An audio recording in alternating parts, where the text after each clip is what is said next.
Hey everyone, Daniel Carfix, and today I just wanted to share with you a quick video on the top 3 things that I prefer on the F150 over the Ram 1500. And the reason I'm making this video is because I had a Ram 1500 for 3 years. So I bought it in the beginning of 2016 and kept it until the end of 2018, and then in January, I think 2nd or 3rd of 2019, I got this F150, and this is a used 2015 3.5 Ecoboost. But when I got the Ram, I just wanted to get the biggest engine with the most horsepower. You guys understand me. And so I was attracted to the Ram, which had the 5.7 Hemi V8 with 395 horsepower and 410 pound-feet of torque, which is awesome. But there were 3 things that really made my life with that truck, I wouldn't say miserable, but not pleasant. And I'll share with you. And the first one, and by the way, just to get this out of the way, first, this is not a scientific comparison, First, this is not a scientific comparison. Okay, I just want to get this out of the way. They're very different trucks. So this one is a 3.5 V6 Ecoboost. It's a boosted engine with a 355 rear axle, and the Ram I had was 321. And here's my dog. That's Chanel. So she's just,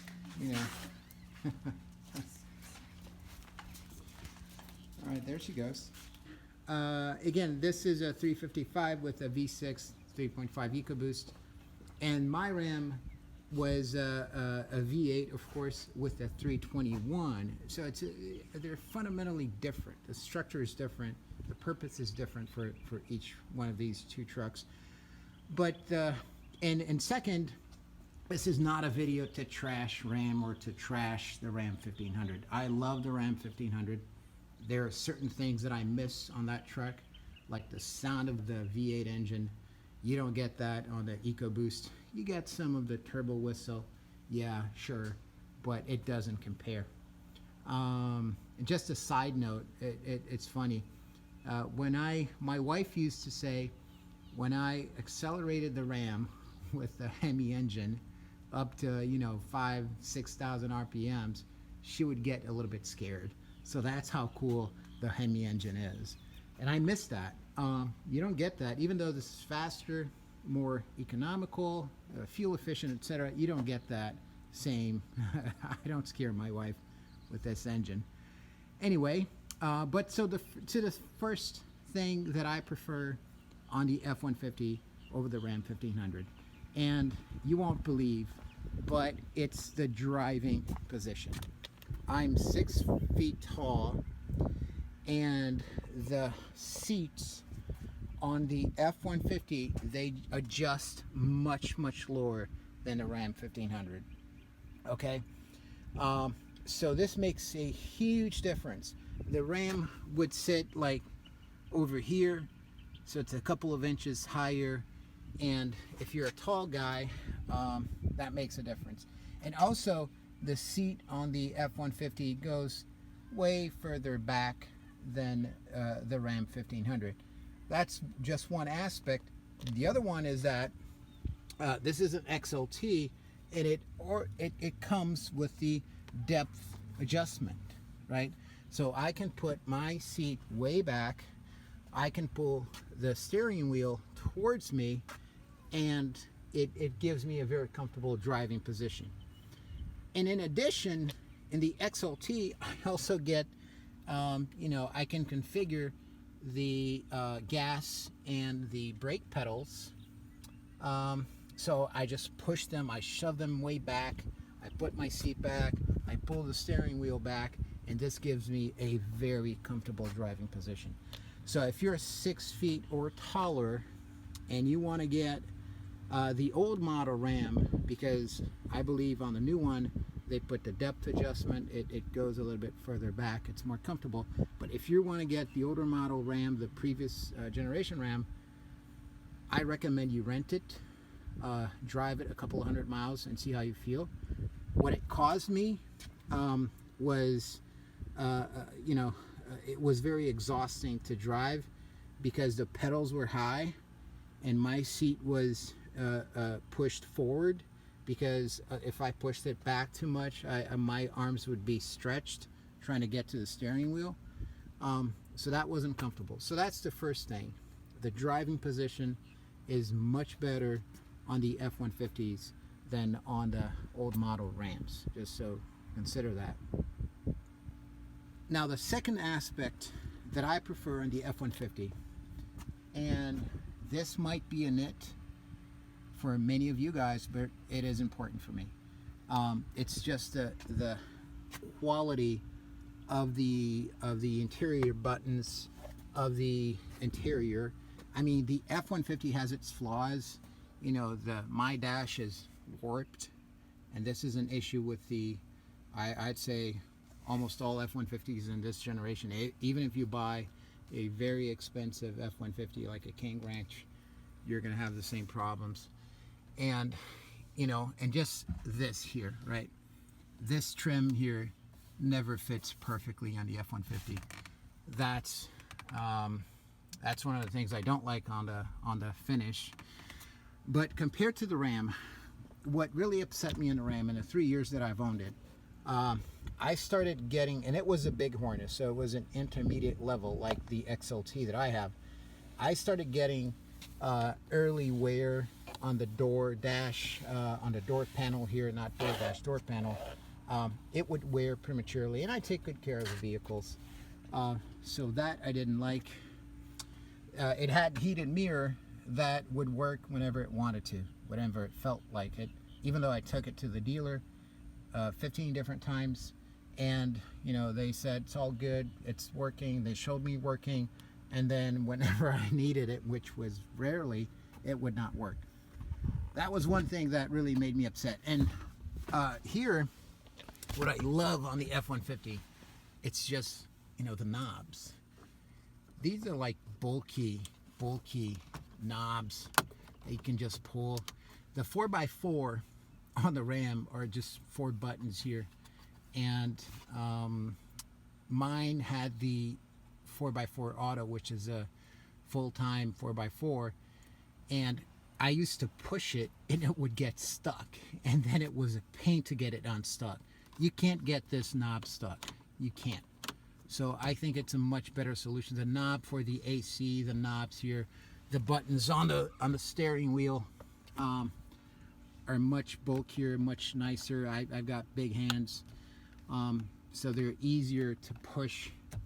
So it's just the details. It's I find it to be better quality on the F-150, even with the flaws of the F-150. What else? So the third reason why I prefer the F-150 over the Ram 1500 that I had is the engine. And I got to tell you, I was very skeptical about the Ecoboost. I wanted, like most people, I want a truck with a big V8 engine. But after owning this truck for a year, I can't see myself not getting that 3.5 Ecoboost or the 2.7. I drove the 2.7, and it's a beast. It's like a sports car. It's just so fast. It's got so much torque. Once you get used to these engines, it's hard. It's hard to drive something else. So on paper, the 4.7 or the 5.7 Hemi with 410 pound-feet of torque and 395 horsepower had more power than this. This one is 365 horsepower and 420 pound-feet of torque. But in real life, it's just so much faster. Again, this is not a scientific comparison. This truck has a 355 rear axle versus my Ram had the 321. So that makes a difference. And of course, this is a turbo engine, so you get low end torque, especially with this first generation Ecoboost. You get, the majority of the torque is available at 2,500 RPMs. So it's just awesome, awesome, awesome to drive. But some of you are going to say, yeah, but it's not nearly as reliable as the 5.7 Hemi. And you're right, you got a point. It's not as reliable. The architecture, the construction of the 5.7 Hemi is a simple construction. It's a push rod engine with 2 valves per cylinder. You can't beat that in terms of reliability. But of course, it's got its limitation. What I think the engine is great. What I did not like on the F150, on the Ram 1500, is that even though it had 8-speed transmission, 30 more horsepower, it didn't feel like it. I felt like it lacked that mid-range torque where you just want to press, you want 50% acceleration, where you want 50% power. But in my opinion, the Ram only knew either cruising or hammering. Those were the 2 modes that you had on the Ram. So I would often want to pass somebody and just push the pedal a little bit, and it would go from maybe 8th to 6th gear, and it just wasn't enough, and I pushed a little bit, and then it would go to 5th gear, and it wasn't enough, and then I just slammed on the gas, and then it would go. So that's my perception. Maybe with a higher axle ratio, that's different. But it was just my perception. And this engine, and you're going to say, yeah, it's not as reliable, and you're going to have a lot of problems. And by the way, this is a gasoline direct injected engine. It does not have port injection. So one of the common flaws with this engine is excessive carbon buildup on the back of the intake valves, especially on the passenger side. I'm aware of that, and it's a problem because Ford, on the 2nd generation Ecoboost, the one with 370, I think it's 375 horsepower and 470 pound-feet of torque, which is, if I'm not mistaken, 2018 onwards, I think, or maybe 17. You guys can correct me on the comments below. So that engine has both direct injection and port injection. That to take care of the carbon buildup on the back of the intake valve. So Ford took care of that. This is a problem, and I intend to install a catch can here on the passenger side to maybe prevent from it further happening. This is only 35,000 miles, and I change the oils very frequently, spark plugs, I haven't changed it yet. I'll change it with 50,000, but I take good care. So I do expect this engine to last maybe 200,000, 300,000 miles, and it's not impossible. Don't laugh. And one of the things that you can do to make this engine really last, which is really, really important, and people underestimate the importance of changing the oil on this engine with every 5,000 miles. Don't go by the dashboard. Don't give me that, oh, the engineers knew what they're doing, so they built the intelligent oil. There's conflicts of interest. There's marketing, and not necessarily they're looking after your interest to have a truck for a very long time. Of course, they want planned obsolescence so you can come in and buy a new truck.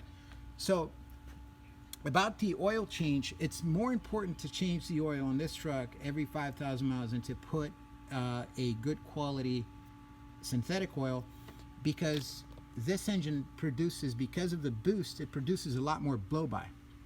So it contaminates the oil with much faster than a naturally aspirated engine.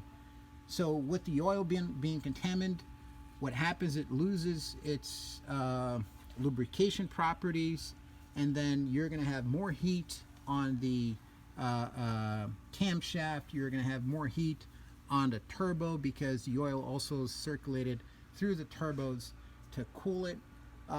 So it is really important that you change the oil, and of course spark plugs, because it's a boosted engine, right? The heat's much more intensive. It's gasoline direct injected engine, so the spark plugs are much more susceptible to premature wear than in normally aspirated engine. So spark plugs at 50,000, oil every and filter every 5,000. You should get this engine far and with not many problems, right? And that's it. That's what I wanted to share with you. Top 3 reasons. First, driving position for me. I'm 6 feet tall. That's important. Second, the build quality of the truck. I think it's way better than the Ram. And third, I love this engine. It's an absolute beast, and I can't see myself driving anything other than an Ecoboost engine from now on. That might change, but I'm just so used to the low-end torque that it's going to be hard to overcome that feeling. Anyway, if this video was helpful to you, please give it a thumbs up, give it a like below, leave your comments, what you like, what you didn't like, and some of the content that would be helpful to see in the future. So just make sure you subscribe so you can help me out. Thank you.